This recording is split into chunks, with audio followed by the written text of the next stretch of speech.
Preço do Bitcoin caindo, muito medo no mercado, mas quem será que está com medo e quem será que está comprando? Vamos falar sobre isso no vídeo de hoje, vamos falar sobre preço do Bitcoin, traçar alguns cenários e algumas variáveis e de fato o Bitcoin ele é uma máquina de tirar dinheiro das pessoas apressadas e dar dinheiro para as pessoas pacientes. Aliás, não só o Bitcoin, mas o mercado financeiro de uma maneira geral. Se eu não me engano, até o Warren Buffett que menciona esse fato aí. Direcionado, é claro, mais para o mercado financeiro tradicional, mas o Bitcoin é isso vezes 10, porque ele é um ativo mais volátil, ele é um ativo novo e pouquíssimas pessoas entendem o Bitcoin. Eu vi esse post aqui do Felipe De Martini no x.com, famoso Twitter, e ele menciona o seguinte: o índice de medo do Bitcoin atingiu valores de 10 ou pelo menos, de 10 ou menos poucas vezes na história. E o retorno médio, quando o índice de medo e ganância, o Fear and Greed Index, chega em 10, o retorno médio em 12 meses é de em torno de 375%, ou seja, um retorno realmente brutal aí de patrimônio. Então aqui ele repostou, quando o índice de medo e ganância do Bitcoin bateu 10, que é muito baixo, ou seja, muito medo no mercado. Olha só, ele coloca aquela frase aqui que eu até mencionei antes, entre aspas, seja ganancioso quando os outros têm medo, certo? Então é uma das estratégias do Warren Buffett e de todos que gostam de comprar ativos baratos. Bom, isso não é uma dica de investimentos, é o disclaimer que a gente sempre faz aqui no canal. A gente não consegue prever o futuro, inclusive quanto mais no curto prazo, mais difícil fica de identificar essas variáveis. Por isso que é tão importante você tomar cuidado para não se alavancar, não achar que você sabe exatamente o que vai acontecer. Você viu um padrão no passado e você acha que exatamente a mesma coisa vai acontecer agora, porque não necessariamente a mesma coisa vai acontecer. Nada garante que os padrões vão se repetir, mas quando a gente olha para uma estratégia aí de longo prazo e entende o que realmente está acontecendo em relação às moedas fiduciárias, em relação à inflação, em relação à taxa de juros e dívida no mundo, aí sim é muito mais fácil entender o que está acontecendo. Bom, então o fato é que o mercado está com muito medo. Mas quem será que está com muito medo? Será que não é o varejo que está com muito medo? E o que eu venho percebendo aí nos últimos meses é que a gente continua tendo uma demanda institucional. Então a MicroStrategy mencionou que, para quem não sabe, MicroStrategy é uma das maiores Bitcoin Treasury Companies,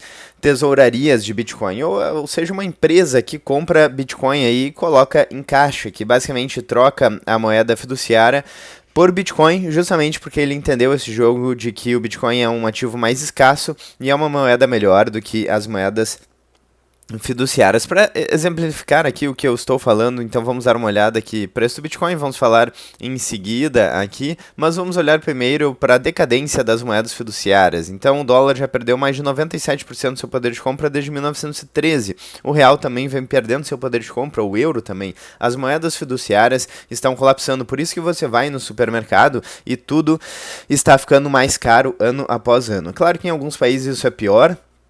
Talvez aqui no Brasil, com todo o problema político e econômico, seja ainda pior, mas isso acontece em todos os países. E a gente tem uma dívida crescendo, não só nos Estados Unidos, onde essa dívida já passa de 38 trilhões de dólares, está crescendo, mas no mundo inteiro. Ou seja, as moedas fiduciárias estão colapsando. As pessoas, principalmente as instituições financeiras e o smart money, já percebeu isso e já estão fazendo alocações aqui em ativos realmente escassos. O ouro, por exemplo, é uma alternativa aqui para muita gente. Então o ouro está acima dos 4 mil dólares justamente por esse motivo. Subiu mais 54% em dólar no ano. A prata subiu mais 70% em dólar no ano. Então o pessoal está realmente correndo para ativos escassos. O SP500 aí está também muito próximo da máxima histórica. E a gente vê aí o Bitcoin, que está, na verdade, muito próximo da máxima histórica, se a gente observar aí em um zoom out o gráfico do Bitcoin. Bom, qual que é o preço do Bitcoin agora, então? No momento em que eu estou gravando esse vídeo, 94 mil dólares. Muito medo no mercado aí, se a gente colocar no anual, estamos praticamente no 0 a 0 aqui, certo? E temos uma queda desde o topo de mais de 24% em dólar, sendo que o topo foi de 124 mil dólares. E preço em reais, então, do Bitcoin, olha só, finalmente o Bitcoin abaixo dos 500 mil reais. Então, se você estava esperando o preço do Bitcoin cair abaixo de R$500 mil, ou seja, abaixo de 500 mil reais, esse momento chegou e está acontecendo exatamente agora. E 93 mil dólares. O preço do Bitcoin realmente está caindo aqui. Mais de 1% de queda em dólar no momento que eu estou gravando esse vídeo. E uma coisa muito interessante é que muitas pessoas aí acabaram caindo nas shitcoins, caindo no mercado, entre aspas, cripto, né? E basicamente o que a gente sabe é que no mundo das moedas, certo?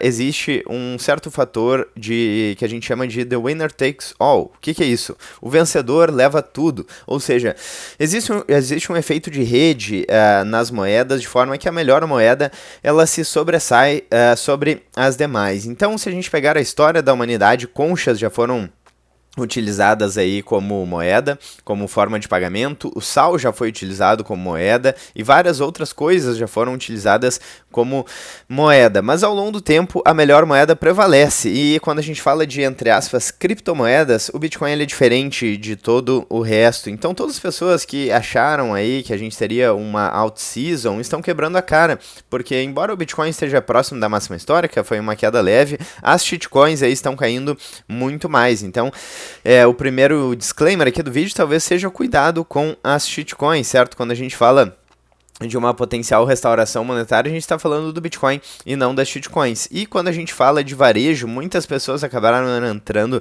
no mercado cripto, entre aspas, e colocaram tudo no mesmo balaio, e como principalmente o mercado cripto, as shitcoins estão caindo muito, o medo, aí o sentimento de medo no mercado está muito grande, certo? Nas últimas vezes em que isso aconteceu, o preço do Bitcoin caiu bastante, mas a gente ainda tem, por exemplo, a MicroStrategy mencionou que eles fizeram várias compras nessa última queda aí do Bitcoin, ou seja, ainda existe uma certa adoção institucional, isso que pode estar levando muitos analistas a acreditar que o bull market ainda não chegou. Eu quero saber a opinião de vocês nos comentários, eu sempre gosto de ver os comentários da galera aqui. Será que o bull market, aliás, o bull market não, o bear market já começou? Será que agora a gente vai ter uma correção mais severa nos próximos meses? Ou será que isso foi só uma correção saudável e o preço do Bitcoin vai voltar a subir? Bom, a gente vai acompanhar isso nos próximos dias, semanas e meses e manter vocês informados, né? Então, não esqueçam de se inscrever no canal, clicar no sininho aí para ficar por dentro das novidades e também aproveitando, façam parte da área de membros aqui no canal para apoiar aí financeiramente o nosso canal, é o famoso elogio sincero, certo? Então vamos dar uma olhada aqui, eu joguei o post do Felipe De Martini aqui no chat GPT e vamos dar uma olhada em alguns cenários e algumas perspectivas aí, considerando que hoje em dia não, né, está em 16 o Fear and Greed Index, vamos dar uma olhada, vamos atualizar aqui o gráfico. Mas no momento em que ele fez aquele... está em 18 o Fear and Greed Index, mas chegou a 10. E o que ele fala aqui é que das últimas vezes que chegou a 10, o Fear and Greed Index, nos próximos 12 meses, o retorno médio do Bitcoin foi de 375%. Será que isso vai acontecer de novo? Joguei aqui no chat GPT e vamos ver o que ele diz. Então, a primeira coisa... é extremamente raro o Fear and Greed Index chegar em 10 ou menos. E na última década, isso aconteceu em momentos como março de 2020, quando o preço do Bitcoin, se não me engano, em abril, chegou até 75 mil dólares, em dezembro de 2018, em janeiro de 2015 e a capitulação final de 2022. E o comportamento histórico é absolutamente consistente, com o retorno médio nos 12 meses seguintes de mais de 375% e algumas vezes passou de 500% a 900%. Mas o interessante é que o Fear and Greed Index caiu tanto, o mercado está com tanto medo com o preço do Bitcoin próximo de 100 mil dólares, né? Então estamos aí em 94 mil dólares por Bitcoin e o mercado está com muito medo. Então, se ele se valorizar bastante aí, digamos 300%, podemos chegar em patamares de preços bastante interessantes. Então, seguindo aqui, né? Quando o mercado entra em medo extremo, historicamente ele está há poucos meses de grandes reversões. E a razão, ela acaba sendo simples. Ponto número 1, né? Medo extremo geralmente significa capitulação emocional. Os indicadores de sentimento, eles captam aquilo que os gráficos não mostram. Por exemplo, quem vende, né? Geralmente as mãos fracas, que gostam de vender aí na baixa e comprar na alta. E quem compra são as mãos fortes. As mãos fortes gostam de comprar quando todo mundo está com medo e vender no momento oposto, quando todo mundo está falando sobre o assunto, quando existe muita ganância. E quem entra nesse período segura por mais tempo. Quem sai nesses períodos dificilmente volta a tempo. Isso cria uma distorção, o preço cai mais do que o racional e a retomada vem violenta, porque a liquidez some e a demanda explode. Ponto número 2 aqui, Fear 10, né, o indicador de medo e ganância em 10 é típico de fundos, não de topos. E os dados mostram, né, que geralmente o topo histórico acontece com um índice acima de 80 a 90 e os fundos históricos acontecem com um índice entre 5 e 15. E Fear em 10, né, ou seja, o medo aí em 10 se enquadra na segunda categoria todas as vezes. Então, para quem acha que a gente pode ter chegado no topo aí do mercado, tem alguns indicadores que mostram que agora a gente pode ter feito uma grande correção para mais uma pernada de alta, certo? Como o Fear and Greed Index, por exemplo. Ponto número 3, medo extremo normalmente coincide com liquidações massivas, funding negativo, baleias aí de longo prazo vendendo, né, ou diz, baixa demanda institucional temporária aqui, né, ciclos macro de aperto, e notícias negativas concentradas, ou seja, condições de pânico, não de fundamentos fracos. E o que geralmente acontece 3, 6 a 12 meses depois, com dados reais, então médias históricas, né, após 3 meses mais 52% de valorização, após 6 meses mais 155% de valorização, tudo isso aqui segundo o ChatGPT, eu estou utilizando a versão 5.1, né, então vamos seguir aqui. E após 12 meses, na média aqui, mais 375% de valorização. Por quê? Porque quando o mercado ele entra em medo extremo, o vendedor marginal desaparece, certo? Então, geralmente, o sardinha desaparece. E quando a liquidez volta, o preço dispara com alta velocidade, até porque quem compra, geralmente, na queda, são os grandes players, o chamado smart money. Ponto número 5, o macro atual é ainda mais bullish do que nos outros eventos. Então, se a gente comparar nos eventos anteriores, hoje temos, por exemplo, aqui, né, em novembro de 2025, ETFs capturando fluxo diário, países comprando Bitcoin, fundos soberanos entrando, o halving recente, né, relativamente recente, o ciclo monetário no ponto de inflexão, juros caindo globalmente, nos Estados Unidos pelo menos, né, porque no Brasil a gente tem juros altos, é uma bagunça o Brasil. Mas seguindo aqui, né, M2 subindo, ouro fazendo all-time high, né, na máxima histórica aí do ouro, muito próximo disso. E carteiras de longo prazo ainda segurando forte e reservatórios de liquidez explodindo até 2026. Ou seja, o medo extremo, o Fear Extreme, né, o Extreme Fear, está acontecendo em um dos cenários mais bullish da história, né, de mais altistas aí da história. E isso é raríssimo.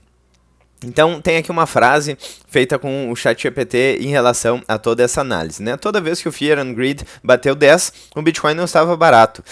Estava historicamente barato. E a história mostra que medo extremo não é risco, é oportunidade de ciclo. O mercado está com medo, e historicamente isso é um prelúdio do movimento parabólico. Então, enfim, muito interessante, né? De fato, a gente está em um momento muito bullish quando a gente olha para alguns fundamentos, força computacional na máxima, adoção institucional, a rede do Bitcoin está crescendo muito. Hoje em dia a gente tem muita liquidez, é um ativo que já vale mais de 2 trilhões de dólares. A gente tem vários ativos próximos da máxima histórica, o M2 global subiu recentemente, a taxa de juros nos Estados Unidos baixou, as moedas fiduciárias continuam colapsando. Então parece ser um cenário muito interessante quando a gente vê Fear and Greed Index em 18, quando a gente vê aqui, vamos atualizar os outros indicadores que a gente gosta de ver, né? Então a gente tem aqui, por exemplo, o MVRV, que é um indicador que eu gosto de ver, o MVRV está em 1.7, o Maier Multiple aqui em 0.87, e a média do Maier Multiple é de 1.25, então está bem abaixo da média. Então, quando a gente olha para esses indicadores, será que o Bitcoin não está em uma promoção que talvez a gente olhe para esse patamar de preço em alguns meses e pense, putz, que pena que eu não aproveitei esse patamar de preço? Enfim, não tem como ter certeza. Mas eu achei muito interessante, sim, essa análise do Felipe De Martini sobre o indicador Fear and Greed Index, o indicador de medo e ganância, que em todas as vezes em que chegou a 10, atingiu um retorno médio de 375% de valorização em dólar nos próximos 12 meses. Eu quero saber a opinião de vocês. Será que realmente é uma oportunidade aí ímpar para o preço do Bitcoin? Ou será que o preço está derretendo, acabou, né? Entramos bear market e vamos ter que esperar aí alguns anos para ver o patamar de preço acima dos 100 mil dólares novamente. Eu quero muito saber a opinião de vocês nos comentários, coloquem aí se vocês estão aproveitando para fazer novas compras, se vocês estão com medo, se vocês desistiram, se vocês estão esperançosos, acham que isso é uma oportunidade única na vida, coloquem aí nos comentários, quero saber muito a opinião de vocês. Lembrando sempre, stay rumble and stack sats significa mantenha-se humilde e acumule satoshis, cuidado com a alavancagem, cuidado com esquemas que prometem uma rentabilidade gigantesca, cuidado com shitcoins, cuidado com todo esse tipo de golpe aí que está por aí, não é de hoje, fique esperto, certo? Quando um esperto e um trouxa saem na rua, se encontram, rola negócio. Então não seja o trouxa, vá com calma, entenda o que você está fazendo, estude antes de qualquer coisa. Vou ficando por aqui, um grande abraço para vocês, muito obrigado aí para todo mundo que acompanha o canal, que deixa o like, clica no sininho, para quem apoia financeiramente o canal, você pode fazer isso na área de membros, tudo isso ajuda muito e permite aí que o trabalho continue acontecendo com cada vez mais frequência e com maior qualidade para vocês. Muito obrigado, vou ficando por aqui, um grande abraço, vejo vocês ainda hoje ou no próximo vídeo aqui do canal, hoje ou amanhã, certo? Grande abraço e até mais.